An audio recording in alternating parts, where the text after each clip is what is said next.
And Ernie, when you rebut, I want you to answer this question because you always say that it scares you that I might go out and convince people what libertarian is, it might be too moderate and too pragmatic. I didn't even know this until John J. Myers brought it up, but don't you talk about 9/11 truth? Don't you talk about the fact that the government was involved in 9/11 in the World Trade Center? I don't even know it. I'm basing it on what John Myers has been saying. But you talk about the face of the Libertarian Party and what I'm going to do when I get to Washington. It isn't going to make us the party that believes in 9/11 truth. Can you imagine what would happen to the Libertarian Party the next day if Ernie's elected chairman? And the radical idea that the government and George Bush asked those planes to go into the World Trade Center and kill 3,000 Americans?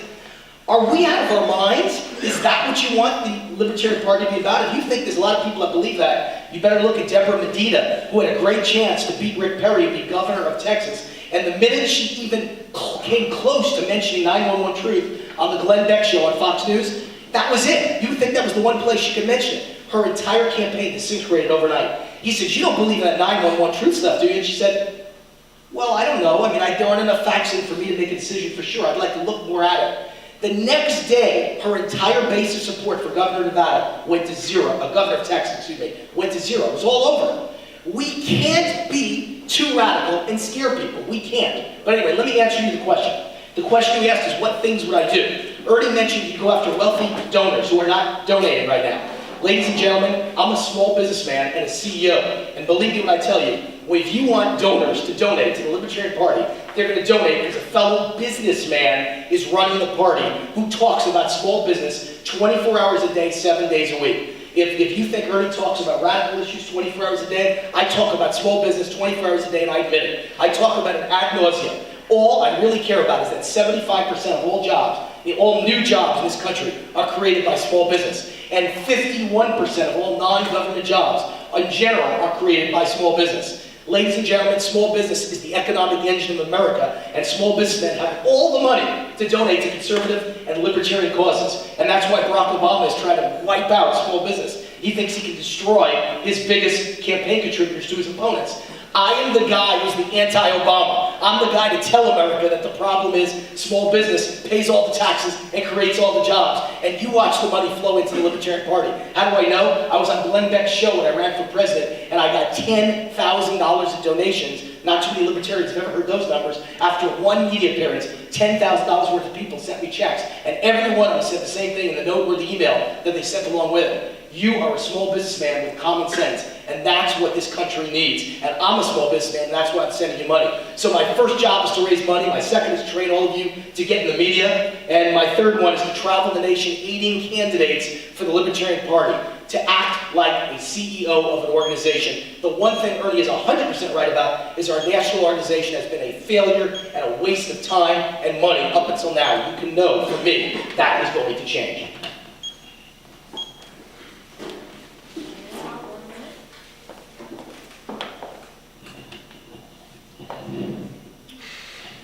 Jesse Ventura guest hosted for Larry King a couple weeks ago. On Friday had Dr. Paul on and so on. And he's going on 9/11. We had him speak at the Capitol last year, and he got in the Senate caucus room, and we videotaped it. I interviewed him, and he goes, "Did you know that there are CIA agents in every state capital?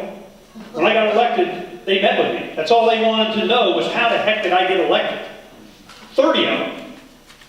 This is, the conspiracies, everybody on the show, they'll call and say, "Do you believe in this conspiracy that the chemtrails, 9/11, and I just say, look, I don't need to know whether they did or not. I just need to ask one question. Can they? Can they enhance their power, scope, intrusiveness into your life?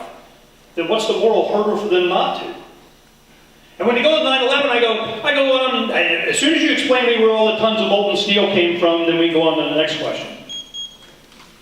I tell you on this one thing, in the 1 minute that we have, I will not back off of this 9/11 investigation, knowing the truth.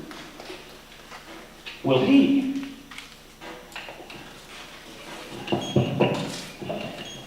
Absolutely. Absolutely. I'd run away from it like a train on the track.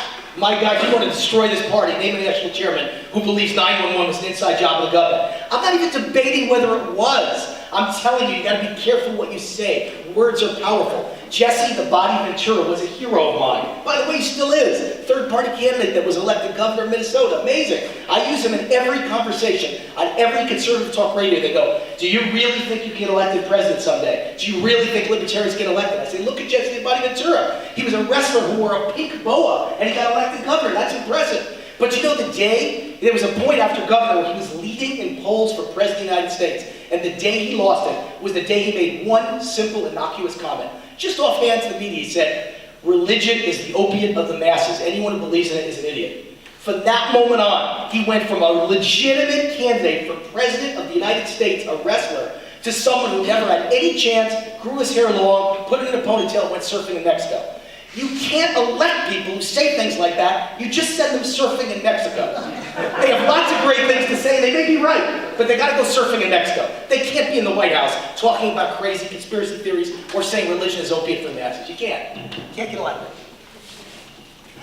This will have to be our last question because both of these gentlemen have planes to catch. Mr. Root will be the first speaker for this question. Would you support Ron Paul re-entering the Libertarian Party as our candidate for U.S. President? Why or why not? And would you support Sarah Palin entering the Libertarian Party as our candidate for U.S. President? And why or why not?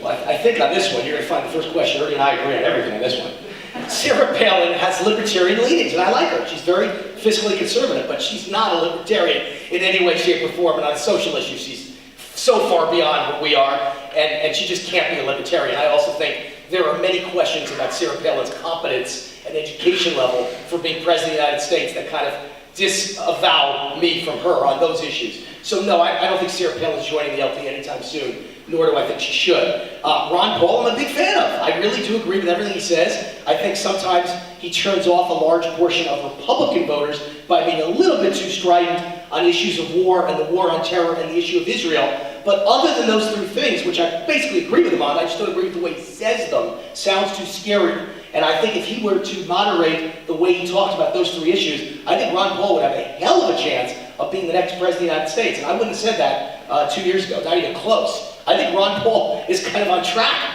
to have a shot at actually being elected president. And I think one of the mistakes the Libertarian Party makes is we're too tunnel vision with who's a libertarian or not. The question was, would you allow him in the LP? I think the real question is, should the Libertarian Party vote on the national level and on the state level to allow us to endorse other parties' candidates from time to time? If Ron Paul runs for president as a Republican and wins the nomination, and it's him against Obama, heck, I'd support Ron Paul. I don't care if he's a Republican. It doesn't bother me in the slightest. So I think the mistake we made, my parents are the model for this party. My mom and dad founded, they were not the only ones, they were a group of 25 people that founded the New York State Conservative Party.